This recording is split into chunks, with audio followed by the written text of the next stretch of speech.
Hmm. And I did my basic advertisement, but I'll be honest with you. When the podcast is released is when I'm gonna be like, hey man, do you mind sharing this? Because your picture's gonna be there. I'll put your reel up. I'm gonna like it's gonna be a promo for you.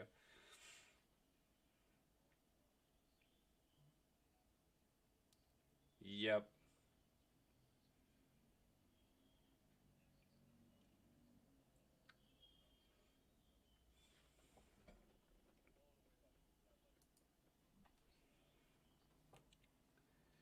You got it, dude.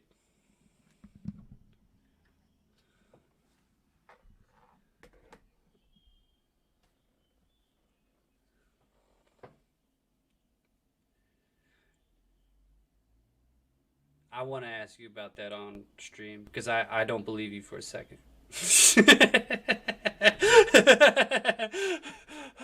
Yeah, I don't believe that. But I've seen you post. Okay.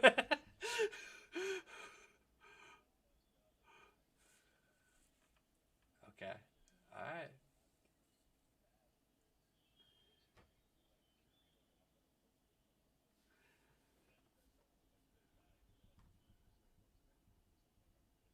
Yeah, we all think you're good, man.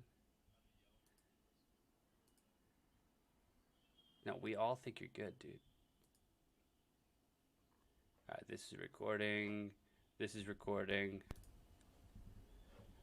If I hit record, that's gonna be bad. Yeah, that's what we like. We like that. So, I'm gonna take us live. Are you ready? All right. Hey, everybody, welcome back to Nobody Loves You. We're here with my good friend and longtime mentor, Michael Cooke. Mentor. Yes, sir. Did you know I think of you like that? Did you even know? This is the first time you've said that. Honestly, I don't know if you just throw that word out there. I don't. I don't throw that word out there. And I'll tell you why I consider you a mentor. Is because in the industry, you're one of the few people I've worked with that it's like, oh, I would trade places with them. Do you know what I'm saying? It's like, I love what he's doing. And so I have listened to you on the job, off the job, the way you approach people. Like I have so much respect and love for you. But that's why you're here on today's show. And it's why I think we need to let everybody know who you are, what you do, because obviously I know who you are. But if you can, tell us a little bit about yourself, what you do, and if you remember the first time we met. Okay. Okay. Lots to get through, but yeah, it's good to see you, man. Damn. Great to see you. I didn't think because we worked on a few jobs ourselves. You know, we got busy. So I've always thought of you as just like a peer, or equal, someone I also create with. You know what I mean? Damn. Okay. But to everyone else, I'm Michael Cooke. I'm a director. I'm a cinematographer. I'm an all-around lover of stories and filmmaking. Uh, and that's kind of the neat version of it. You know, I'm one of those guys, for lack of a better pitch. You know, photographer.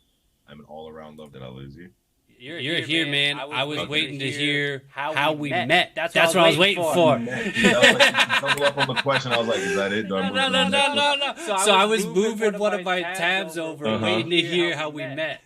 Okay, I can't. I was not thinking that smooth of a transition because you wanted me to sell myself first. But how we met, I think we met through an ex girlfriend of mine. I was seeing at the time. Also knew Corey.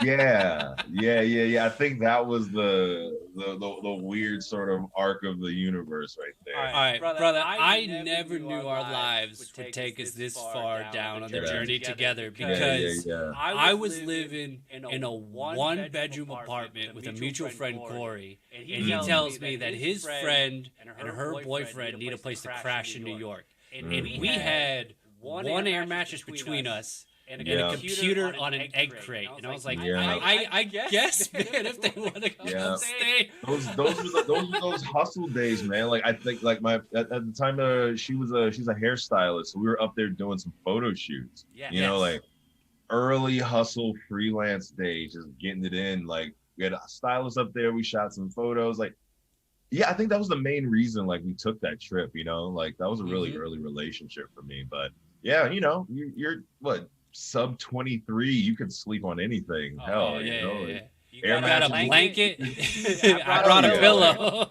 yeah, blanket, pillow, air mattress. You'll let us crash free for a couple nights. Done. We'll be out of your hair. You know, like it was a good time. You know, Corey. It was Corey and we were seeing Kayla then, right? I believe. Yeah, I'm pretty sure they were married at that point. See, and that's how long. Like, gosh, yeah, just Yeah. seeing a couple like them, like for the first time, who had just been in it, and it was also really new too. Like, oh, this is a real type of love right here. Cool. Yeah, I was single at the time. You were dating, and we were staying in a guy's apartment who was married. So I felt like the odd bird out and all of that. But hey, man, like that was the first thing you did. That was the first time I met you, and from there, man, we've done a lot of work together. So much, I can't even remember, man. Do you remember the first job I always think of with you was that fashion shoot at the fairground or whatever that was?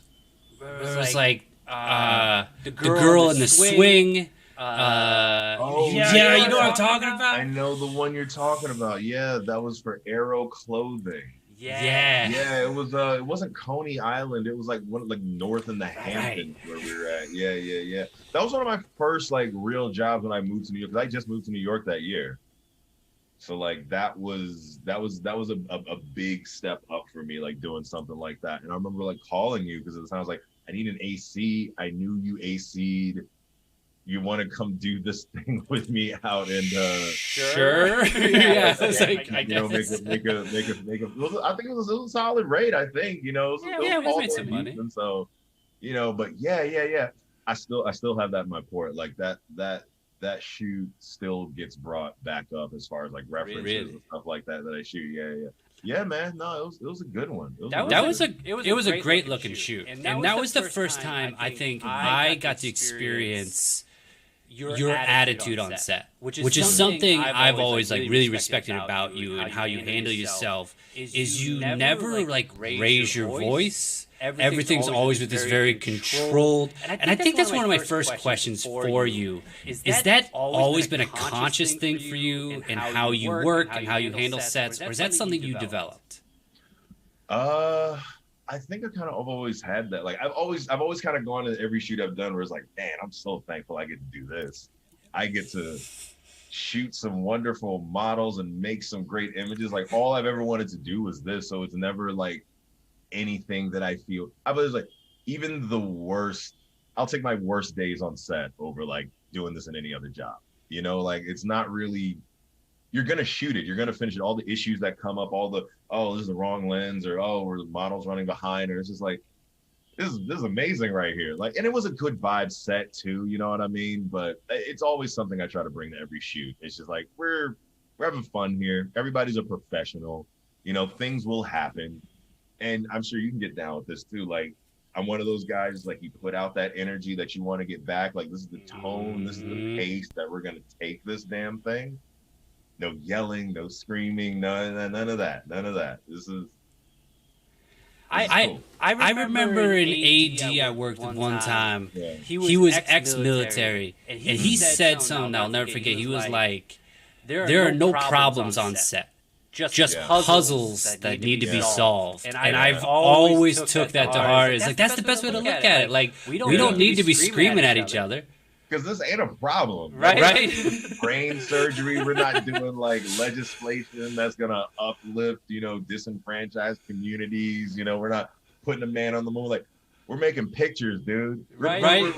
We're lucky and we're fortunate we get to do this in a way that, like, this is how we get to express ourselves. Like, we can live our lives and make our money. So, yeah, come act accordingly. Act accordingly. And I love it so much. And yeah, it's that law of attraction thing. If you put positive energy out, your team is going to feed that back. So I'm really into that. Now I am queuing in so hard on the poster behind your shoulder, because that's an Across the Tracks poster, isn't it? This is the movie, forgive me if I'm wrong, that kind of puts you on the map, is it not? This is it. You can see from the bad frame. I designed the poster and didn't understand at the time, like, what, like, oh, regular frames. It's not 11 by 17. It's like 10 by like 9.5 or something like that, you know? But yeah, man, this was oh fuck, I don't want to fuck this up. Hold on. Yeah, I got it in one try. Yeah, that was the one. I learned a lot from that film. Tell me about that. I mean, we always have this comment that's like your first film where you really dig your teeth in and direct. Oh, I learned a lot. I learned a lot. What did you learn? What was the thing you took from that project that was like, oh, in order to make a movie, I need to do this next time? I don't know if more like, oh, more if I need to make a movie, I need to do this next time, except for the age-old thing. It's like, geez, more money and more time. But that's so real. Let's be honest. Movies cost money. They do. But I really come away from that film. It's just like I grew so much as a person, like off of doing Across the Tracks. You know, like me and Kim James, who wrote a story, like, and I guess I'll like, well, to everyone out there, Across the Tracks is a short film. It's about two mixed race African American sisters who grow up in the late 60s in deep South Georgia. One of them is fair skinned, so she tries to pass as white. And our film follows them as young girls growing up in the 60s and as older women like 2015, 2016. So we examine their relationship and their lives when they're younger and when they're older, which is now available on Amazon Prime. So small plug right there. You can watch this shit on Amazon Prime, Across the Tracks. But and that's kind of literally it being on Amazon Prime was like a full circle moment from like when we started to do this film. Like we shot it in my grandparents' hometown. I was 24. It was my first year living in New York. Like we shot in 2013, so it's been a minute. But you know how it is, like first year in New York, first year moving to any place great. Like it's cold, you've got no work.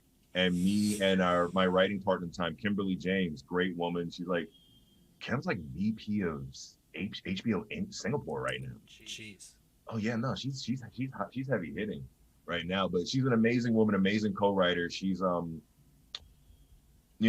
and Asian as well. So like we crafted the story out of like both of our existences, more so me as an African American growing up in the South and her experience dealing with colorism.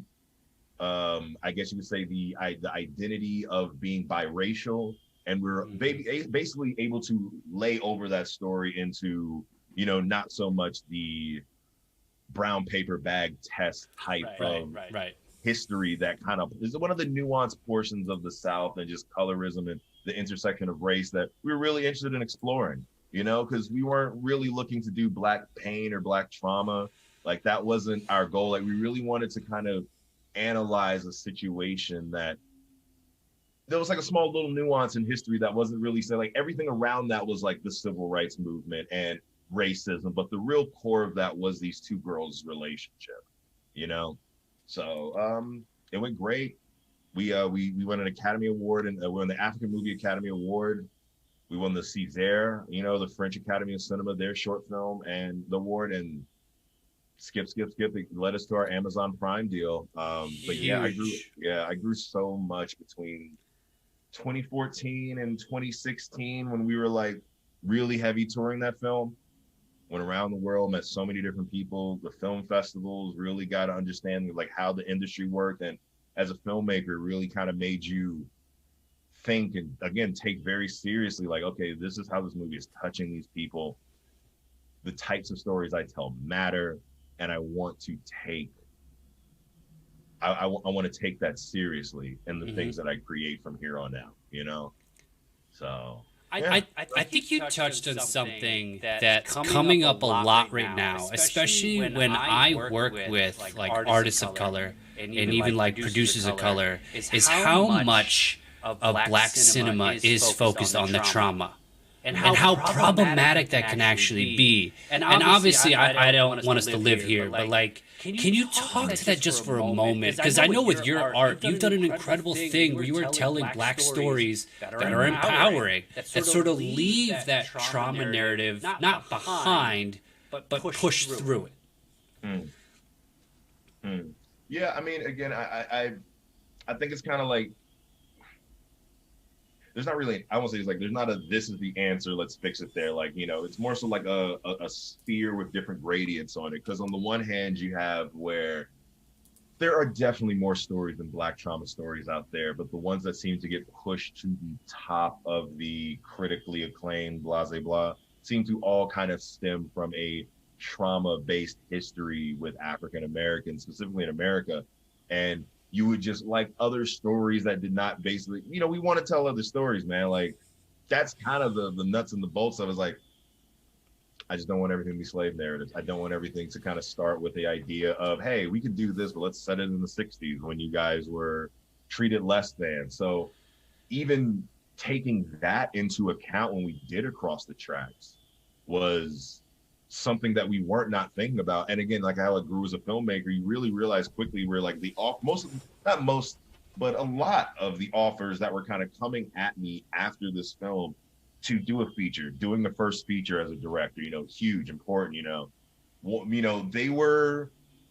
they wanted a Black director. Like they wanted me to like, well, we have this story here and this is what's ready to go and what these people have pushed their money behind. And, let's just, for all intents and purposes, let's just say they're all like different shades of Green Book, where... Sorry, I don't like... Yeah, it's like oh, we're kind of, and then you go in and you try to play the game and you're like, well, can we change this? Can we change that? Can we make this a little bit more authentic to the African American experience that is so put upon? And then it's like, no, you have people who aren't your culture, your race, telling you that this isn't what will sell or this isn't what we want to do, and it puts you in a really awkward headspace if you haven't dealt with that before. Specifically as myself, a young Black filmmaker coming up, trying to just navigate this world, and like do good projects, keep building on this ladder. So you kind of always have to be wary of that a little bit. I think this leads me to one of your best projects of the year you've done, is the McKinsey. Can you talk to us about this? Yeah. Because this is ultimately what the McKinsey company was talking about, right? Yeah. Damn, that's right. I forgot about that one. No, that was, it's like that happened this year, but it's like as far as how that relates, that's what I'm thinking. Like, oh, I forgot about that. Yeah. So to kind of back up, McKinsey and Company is this huge consulting company. I'm sure most people know, like, it's good and bad. It's like the Walmart of consulting companies. So even I had to get educated first on like what they did. They've got they got their hands in everything from the opiate crisis, like how to do consulting work on that, to just like other giant international corporations. As far as like they are a consulting company, companies come to them with problems and they give them money. So it's a whole sphere of work that I was not too up on. That like this is a thing, okay. But yeah, it was specifically the reports they did in this sector of Black Hollywood over the course of a year. They spoke to a lot, like 70 or 100 like Black execs, a lot of Black execs, I'd say. And I don't have the actual report up, but it's a report that basically details that Hollywood is leaving $10 billion on the floor every year. Like it's the big kind of gets like, hold on. Yeah. 10 billion. Yeah, like the report basically finds, because you got to find the hook in, like by underrepresenting Black and brown and marginalized stories, the industry's losing out on $10 billion, like safely is what they're estimating. And then they go into this report, and this report's like 40 pages long about just firsthand accounts, and they put that into a data specific model, which is really just fascinating to see, like, how do you track this stuff? Like as a Black creator, anecdotally, we were always saying like, tired of Black trauma stories, tired of stories like this. And at the fundamental stuff is like, that goes to a place where like the powers that be think that's the only thing that can make money. So this report is kind of one of those things that sort of proves that in a very data-driven sense, and shows a whole bunch of other perceived sort of risk and just cultural, like nuanced things that kind of make the playing field skewed. Like the idea, if there's a Black producer on a feature film, how much more percentage likely are they to hire another Black writer or a Black director, to where if there's no Black producer on the film, like how often? And it goes from like when a Black producer is on a film and can bring on people of color in the above the line roles, produce director or writer, the chances are like 33% to 36% that they can bring on an additional above the line person of color. If there's no Black producers, anywhere, like making those decisions, the chances decrease are like less than 1%.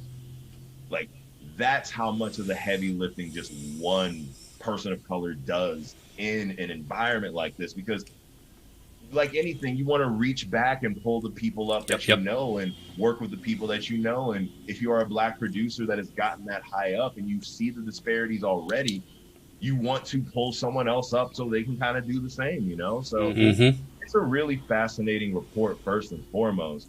And then on top of that, like they called me to DP, the director and managing partner over there, Sato Dixon, an amazing guy. He had this idea on how to visually represent these findings. So, I mean, again, I like the Twitch thing is really like, this is a visual thing. You definitely kind of want to see it, but we shot in this beautiful open white studios. Like we had these, you know, Black actors dressed and basically reciting the information to camera. So it's really artfully done. I had a blast doing that. Like it was a very, very diverse cast and crew. And another thing, getting back to the nitty gritty of doing what we do, is like there was money put behind it. We're shooting on 2 Alexas with like master anamorphics, and we were in Parlor Studios out there in Jersey, like 35,000 square feet. I'm sorry, let me wipe the drool. Hell yeah, my lip. Like, 4-3 open gate, you know, it's like we were doing it, man. So it's like that's also another thing that happens to even when it's like sometimes in this sector where you want to like do commercialized work to showcase an issue, you know what I mean? It's like there's not a lot of money sometimes we put into those things because it's coming from people who don't have a lot of access to means. So the fact that this is such an important but you know, finding, and then to just have the, you know, the moolah to make it look good so people lean in. Like there's another podcast I follow, Black Men Can't Jump in Hollywood, and even they were speaking, like this went pretty wide. Like Variety picked it up, like Issa Rae and Ava were talking about it. Like it had its bucket drop moment, you know what I mean? Now what you gonna do with that? You know what I mean? Like what you gonna do with that information? They give you they give you like, okay, and here are the 4 ways you can change this. Right. But it's definitely one of those things where it's like it's systemic level change, man. It's one of those like if you can shake a magic wand, everybody's got to be nice now type of solutions where it's going to take seismic change at the studio level to start to right these wrongs. But in my process and like how I'm approaching it, and you know that this is my work, this is what I do. Yeah.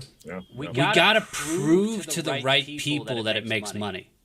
And that's really what it boils down to, is there's so many people in positions of power who just haven't been proven that it makes money. And it's like, well, what else do you need us to show you? And it's like, it takes money to make money. Because I think of some projects I've done that just, you know, not for nothing, didn't have the money. You know, you always say like, well, put the money on the screen. Let's get a nice camera. Let's get that. But it's like, as a director and producer myself, it's just like, if you don't have the support to make that go, it doesn't matter. It doesn't matter. If you don't have a solid above the line first AD, producer, POC, like what time's your call time? When are the trucks picking up the gear? When's the AC getting to the camera house to prep the camera? Who's picking up the, you know, like all those things where you even get on set that can just derail your shoot. So you gotta have and then motherfucking COVID, dude. You got to think about that's a whole new thing now. Like, add 20% on top of your budget, add 20 minutes forward and like heads and tails of any rap you would estimate it, get people tested, make them safe, box up the meals, you know, like all that stuff, dude. I know when I was attempting to tangent right there. But dude, for real, like when I was trying to produce something during like the height of COVID, I had my budget, and for 5 days I had an extra $80,000 in the budget just for COVID, and I was like, I don't think we could do this, and I just started pulling plugs on everything. Like we had feature films ready to fire in New York, and I was like, we're not going to be able to do this because we're not going to be able to cover costs. Yeah. But what I am more interested in is your stand for change, because I think this is a project you did that's almost a response to everything we've just been talking about about how if you put money and you invest in authentic Black identity, there is a reward here. And I think I watched the video, man. I've heard the music. It's gorgeous. This is such a fun piece. Yeah. No, that was a really beautiful project, and both this project and Black Hollywood were kind of I was doing both at the same time. Like it was kind of heads and tails. And so prepping for Black Hollywood, and McKinsey did another report before that about race in the workplace, which is more so geared toward African Americans and Black African Americans and people of color during service level jobs, like, and how it kind of mostly fits in the South, which is kind of unique. But yeah, Stand for Change, I directed that one, and worked with an amazing DP named Valentina, fiery Italian woman who like has an eye for fucking everything. And again, another situation with this was with BTU, Black Theater United. And this particular one was definitely kind of the other side of that coin, because that's, Vanessa Williams, nonprofit, Audra McDonald, like all these huge Black stars of theater got together after the killing of George Floyd. Like that's what kind of sparked the development of this nonprofit. They got together and really kind of tried to figure out, like, what can they do to stand for change? What can they do to, everybody wanted to do something. Like George Floyd, it was just too much. In the middle of a pandemic, just in the fucking video and just the rhetoric around, like, just hearing some of the disgusting things people can have, like the content of someone else's life, like on a human level, like, and so taking that energy right there and just feeling so powerless and so frustrated, and how shackled in you are sometimes by this country, and like the ability to change things. They formed an organization trying to use their star power to like push forward that needle, and it's hard. It's hard even with everybody, with Vanessa Williams and Audra McDonald and Billy Porter and wow, all these huge titans of theater trying to push stuff together. Like they've done an amazing job. A lot of voting initiatives, a lot of awareness campaigns. Like they definitely revolved with like the voting drive with Stacey Abrams during the pivotal Georgia vote down here for president and then governor. So like they have their hands in a couple of things. And so this video, well done, by the way. Oh yeah, we my land influences everything. Sure, back there. I even have your vote influence everything. Oh yeah, we did it down here. Good job.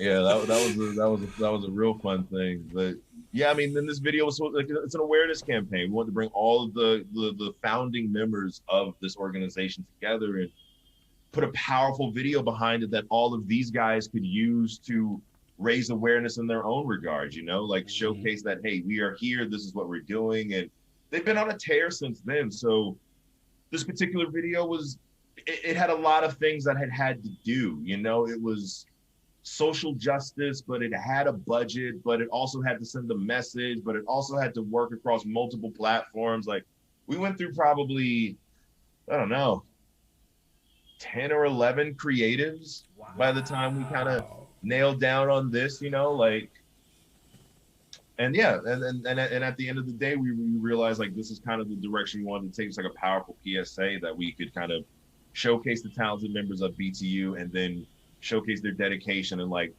again, another drop in the bucket moment. So did really well. A lot of good momentum off of that, what they wanted to do. People picked it up, Variety picked it up, like I think Hollywood Reporter picked it up as well, just to kind of like, they were Good Morning America. Like you realize in the whole ecosphere of what we do, it's like you got to throw down and grab your 15 minutes of fame for the intrasphere and internets, Bill Gates internet. You know what I mean? Like, it's just going by us at 1 million miles a minute right now. Like, how do you sustain it long enough to get your message out there? And like, that's all any of us are doing. Shit, that's what you're doing now. Like, that's what we're all trying to do. Like, hey, look at this for one fucking second and just kind of consider how this makes you feel and what do you want to do with your life after this. So yeah, that's what that was. Dude, you're doing amazing things. And like you're doing incredibly powerful, amazing, and uplifting things during a pandemic. Like you are achieving something very few are capable of right now. I do not want to take away from that. I do want to give you the applause that you deserve here. But I have a question that's a little bit tertiary to all this. Tertiary, okay. With all the amazing things you're doing, with all the incredible things you've accomplished, how did you get there after overcoming a failure? What's a time in your career where you hiccuped, where you didn't have the success of Stand for Change, for the McKinsey Project, for every other amazing thing you're doing? And when you make that mistake, how do you keep going? Oh, by sheer grit alone. God. Yeah, there's no plan B. I don't know. Like, I've come too far to fail. I'm not so proud to think I can't fail and that I won't stumble. The last big issue I had, the last big problem I had, oh God, there's actually, I'm trying to think which one is going to be better. Let's go with the most recent one. I'll try to like not name too many, but you actually might be privy to some of this info. Okay, sure. I shot a feature film a couple of years ago at the cinematographer that no one got paid for. Not the producer, oh my God. The most crazy and how many people did you bring on? Oh God, I brought on the whole Cameron G. No. Yeah, man. Okay, so do they hate you? How do you deal with this? It was like I didn't get paid. No one got paid. Like I was caught up in this bullshit too. And now there's like a huge class action lawsuit against this production company. But it was a whole bunch of bull. It was like a robbing Peter to pay Paul scenario. Mm-hmm. And I'm being very political about not to drop the name of this movie just yet because of the impending lawsuit that's happening. But it was just like, you know, you'll never know the full truth. Like the main thing was just like the directors and the two directors on this were just not truthful. And at the end of the day, they chose to not pay us because that money had to go somewhere. Like they chose to pay another entity over paying us because they felt literally fucking over 60 people was better than whatever the fuck they had to do.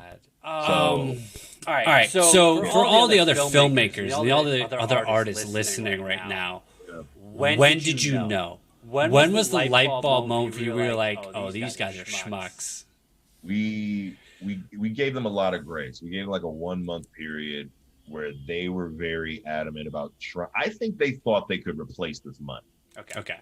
That's what I also think. I think they thought they could do this quicker than they actually did.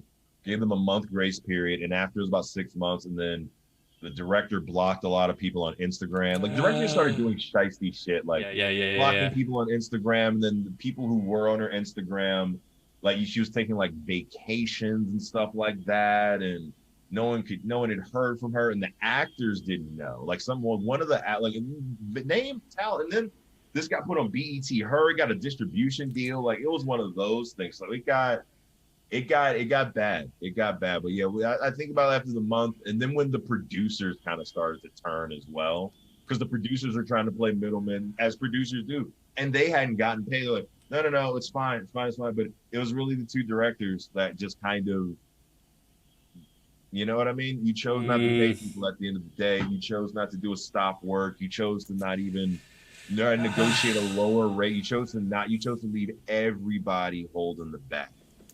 So what do you do in that situation with your crew, with the people you brought on? Because that's a hard grit moment to be like, no, we'll get them on the next one. I honestly, for like a 2-year stretch, I was just hiring everybody back on every job I had.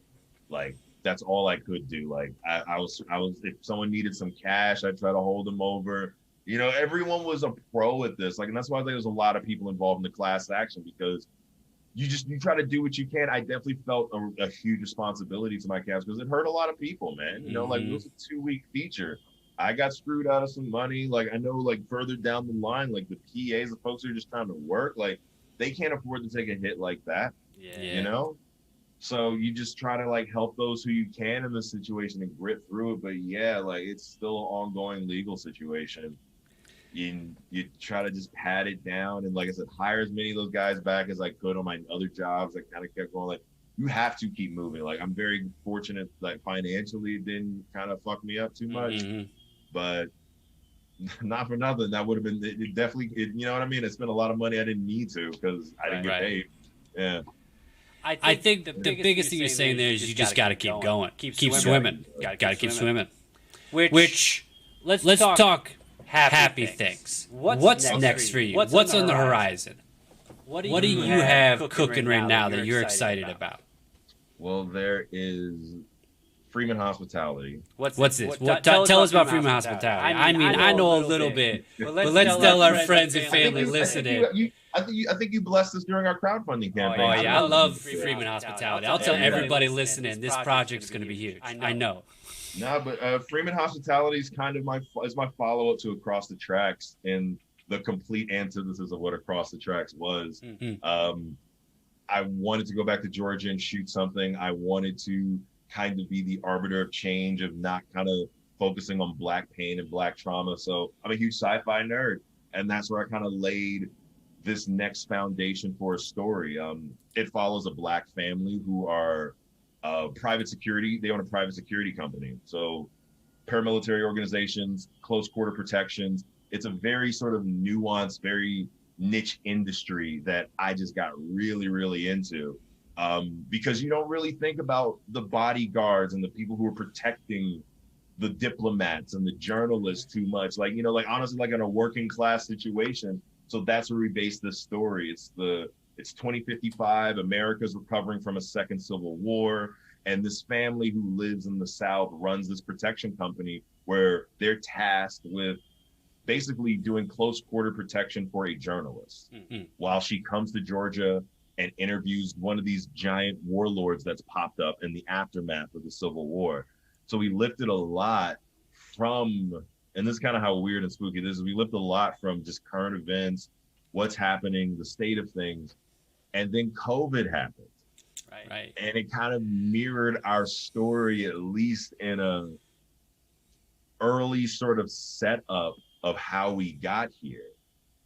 And it was kind of freaky. I'm not going to lie. Yeah, I could see how a Nostradamus moment might take you out of it for a second. We had a few people reach out to us on Instagram, just sort of like, hey, this is kind of like your movie. Like, hey, this is your movie. And I was like, oh, God. You realize how vulnerable you are as a country, man. We've been skirting by on dumb luck as a species for so long. I think when you sort of take that grand idea and sort of like whittle it down, where it's like your best laid plan ain't shit compared to a water shortage. Yeah. You know, like you can't shoot your way out of a disease. So it's like trying to think in those regards of like how you could showcase the resilience and entrepreneurship and just the tactical training, honestly taking back the firearms narrative as well from the Black. Like I wanted to take all those narratives back and I put it in the Freeman Hospitality. And you have just a resilient family that like is together, that kind of pushes through these horrible moments. Yeah. So that's kind of what we wanted to do. Is like, okay, we're gonna be in this situation. Let's at least show the power of it that a family has to fight back on their own terms, you know? So it's like a Western. Like I'm a huge fan of Westerns as well, you know, like those are all the good juju vibes that went into this, but on the surface, like we wanted this to be a tight, you know, mini series type of deal. If I can get 6-7 episodes in and out, clean and done, just follow this family. Because I love limited series. I love limited series, like in the same way, like it feels like a little bit of prestige where it's like, we're not trying to serialize this. We're not going to set anything up for another season. It's sort of like boom, boom, in and out. Take it just like that. I don't know, like the type of storytelling you can do if you just are, and it's going to be harder and harder these days to feel like we're not going to try to sell you, you know, the Coca-Cola and the next season and stuff like that. Like that's why I love feature films that are just like, let's just focus on this story right now. Like it's always tempted to do again. I'm not going to lie, but I still love the power of the one-off. You know, I think that's just a more powerful way to kind of tell the types of stories that I want to tell. If you just kind of know the filmmaker that I am, it's sort of like, I want to get in and out, then I want to get you on to the next thought. you know. So I think as storytellers, and I often have this conversation with people when they ask about the difference between like a feature film and TV. Is a feature film has a beginning and an end. TV, you're writing to get to the next episode to keep people. So the way you're forming your idea is contrastingly different. And I agree with you. I love the mini-sode, you know, like 7 episodes. It's like a super long feature. And to me, that's like the best way to tell a story is, I'm going to hook you for a couple episodes, but I have a point. I have someone I'm taking you. I'm on this Apple TV series right now down here, and it's kind of the same thing. It's a limited series. They're just doing one. It's based on a book, like The Life of Ptolemy Gray. Okay. So it's a really good way that they're telling this story right here too. Just sort of like, I think it's only 6 episodes, like in and out. Huge. So for Freeman Hospitality, what's the goal? Where do you want this to end up? I know you're almost done with post. I don't want to. Mm-hmm. Okay. Yeah, we're rounding VFX. Good God, visual effects, dude. That'll be the. If I do it again, it'll have to be like a huge level, or I got to learn how to do Maya myself. It's just taking a little bit longer, and it's not even a lot of heavy VFX. You have a firefight scene, and a lot like in Mad Max Fury Road, how the visual effects were more so environmental. Yes. You know, we want to just kind of layer the background of a few horizons with just, of course, windmills to show that the family house is, eco-friendly and very self-sustainable, and to showcase there's a driving scene we have in like these huge open, beautiful fields. And I wanted to kind of have far in the background, there's these population centers to kind of showcase that, overpopulation is still a thing here. Like you've got thousands of people kind of just squished into these mega towers for resources, for power, for all the reasons that we kind of coalesce when things get tough. To showcase the distance between the family and the rest of the world as well. So wanted to do a lot of visual storytelling in this, and specifically to be used as a piece of content in my own portfolio. Like you see this game enough and you're kind of like, okay, there's no particular, like we did this where we crowdfunded, like we did this for 20 grand, man. Like there's no shame in this. Like it's a short film. I don't have the resources of Netflix or Hulu, but as a storyteller, as someone who wants to tell these types of stories, you got to take a swing. And so we raised 20 grand, we raised another 17 for post, and then it got eaten by COVID. Still kind of pissed about that because we crowdfunded in November 2019 and then March 2020. Booyakasha. Boom. Earlier, we talked about add that 20% onto everything you wanted to do. People scattered to the ends of the earth, can't get actors back, certain deals not right. Yeah. Hey, it is what it is. Keep moving forward. But I wanted to just have this as a piece of content that I'd love to see this as a series. I really would. I'd love to kind of spend time and shoot a series like this that has a message and has something behind it. And it's just something that people can watch and enjoy. Kind of how we spoke about, like a limited series, something just to kind of get on game, like someone sees enough of a potential in a story and piece of content like this to where we invest some more money in developing it. Because, you're when you're a director, you want to direct. So rather than like kind of go the whole route of trying to get people interested in an idea, I just wanted to go out and shoot it, and it'll interest enough people to where like, hey, at the end of the day, we both got something for us. I have another piece of content I directed. You can see visually a good representation of what I like to do and take it from there. I don't know. That's as far as you can kind of go with the plan sometimes. I mean, for me, I want to see this as a series. I want to see Freeman Hospitality. I've only had the opportunity graciously to see like some of the trailer and this stuff, and it looks great. It has emotional appeal to me. So I have good vibes for you, brother. I'm hoping, I want you to make this into a series, and I can't wait to watch it. For people listening to us, for people watching, where can everybody find you? Where can they find your stuff, your work? Where are you? Because like, what's your socials? I know we got your tags up here. Yeah, I mean that's kind of it. Facebook and Instagram. Like I don't go much place else. Like that's the best place to find me. I have a Twitter account that I never really use. Like, yeah, I say my best things on these two platforms right here, and then that's also my website as well, Mike Cooke TV for www.mikecooke.tv. You know, there's a dot in there because I couldn't get .com when I made my website. So okay. It's .tv. Hey, it's fine. I mean, it works for me. Now you go go by Michael. Why is your branding all Mike? Yeah. I'm just curious. It's a couple of, I mean, you know, as a Michael, you're always a Mike or a Michael. Okay. It's one of the things, like charges of the game. You got a Michael name. You're gonna have to like deal with a couple of Mikes and Michaels. So yeah, when I was doing my website and I was doing my URL like way back when I was first starting, like Michael Cooke was taken. You know, all the Michael Cookes have been snatched up already. Apparently there's a lot of Michael Cookes in England, and the guy that's got my URL, I think he's like a bird watcher or something like that. That's so cool though. That guy's got life figured out. Yeah, so I was like, that was things. So like, you know, at the time I just needed something that was quick, easy to put on the tag. So it was MikeCooke.tv. And it's cool. But yeah, as Michael is like, you get older, so it's like, I want to be Michael. I'm not Mike anymore. You identify as a Michael. Yeah, I identify as a Michael, right, but it's all like right. that's the one thing I'm gonna change. Like I'm gonna get my damn URL back. I mean, you could buy it back. I'm sure. If he stopped watching birds, anytime, I can check him again. Yeah, you should send him a message.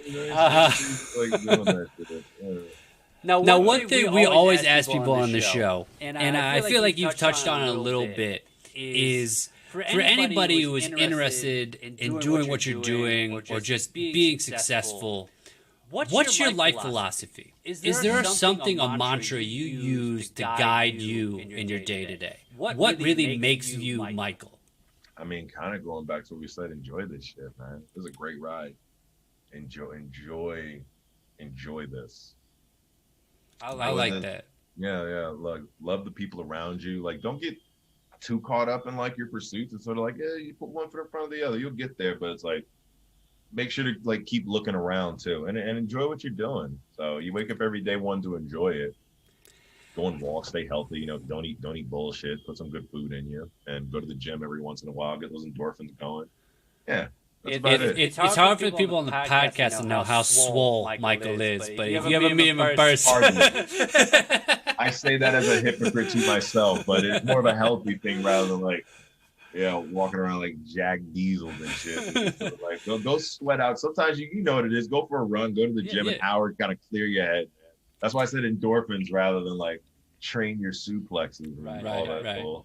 Well, I think one thing you're hitting on here that is problematic for a lot of people. You gotta like the journey. Yeah. Life is a journey. If you are so focused on the end zone, you're never gonna get there because that's you have to enjoy what's happening right now. Yeah, and you can get lost. I get lost all the time because you're just so focused on the end zone. You're so focused on like, I'll be happy when, rather than like, I'm going to choose, like, because you're looking at another idealized way of like, oh man, all of that'll make me happy. And sometimes it's good to window shop. It's good to kind of like realize like, ooh, like, oh man, that'd be nice. But don't do it too long because you'll stay there and you'll start to like call everything you have around you bullshit when you worked really, really hard to get to where you are now. Because the goalposts move, man. Like, right. You make $5. Next thing you want to do is make 10. You make 10. Can I make 20? Now you're making 20. Now you're making 20 grand. Then you look back on when it's like, man, remember when I just wanted to make $5? I don't know. Just always keep that in mind as well as you go through this thing. Go through this life journey you got. This is such a silly random thing, but there are 2 cherry blossoms by my house. Okay.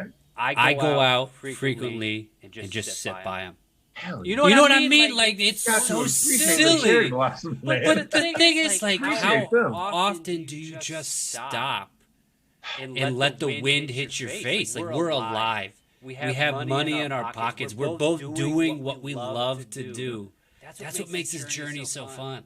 I go outside a lot. I was outside before I hopped on here with you, man. Like, getting out in these trees and this good fucking Georgia weather right here. Beautiful. Absolutely beautiful, man. Look, I have loved having you on the show. I can already tell we're going to have you back. This has been a blast. I think there's a lot more to talk to you about, a lot more to get into. But before I let you go, and before we sign off here, I have one final thing to ask you. Okay. How do you say I love you?